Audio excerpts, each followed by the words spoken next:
செய்தியாக பார்த்து வருகிறோம். பிற மாநில பதிவெண்ணில் இயங்கும் ஆம்னி பேருந்துகள் சிறைப்பிடிக்கப்படும் என்று தமிழக அரசு தெரிவித்திருக்கிறது. பிற மாநில பதிவெண் கொண்ட ஆம்னி பேருந்துகள் சிறைப்பிடிக்கப்படும் என்று தமிழக அரசு அறிவித்திருக்கிறது.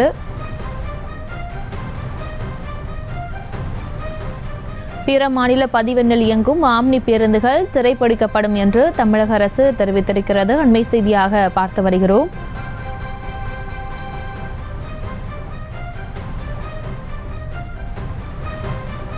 பிற மாநில பதிவெண்ணில் இயங்கும் ஆம்னி பேருந்துகள் சிறைப்பிடிக்கப்படும் என்று தமிழக அரசு அறிவிப்பு வெளியிட்டிருக்கிறது. மேலும் விவரங்களை செய்தியாளர் காண்டிபனிடம் கேட்கலாம். காண்டிபன், வணக்கம். மேலும் விவரம். பிரியங்கா, ஏற்கனவே கொடுக்கப்பட்ட அந்த காலக்கெடுவை கண்டு கொள்ளாமல் தற்போது ஆம்னி பேருந்து உரிமையாளர்கள் அந்த தமிழக பதிவெண்ணுக்கு மாற்றாமல் இன்னும் 800 பேருந்துகள் இயக்கப்பட்டு வருவதை சுட்டிக்காட்டி போக்குவரத்து துறை தெரிவித்திருக்கிறது.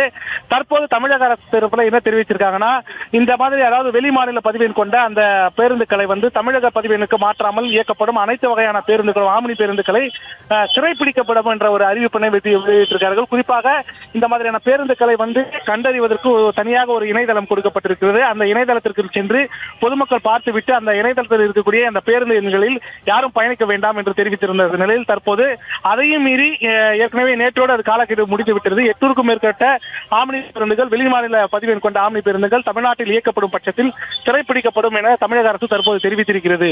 பிரியங்கா, விவரங்களுக்கு நன்றி காண்டிபன். செய்திகளை உடனுக்குடனும் துல்லியமாகவும் தெரிந்து கொள்ள சப்ஸ்கிரைப் பண்ணுங்க.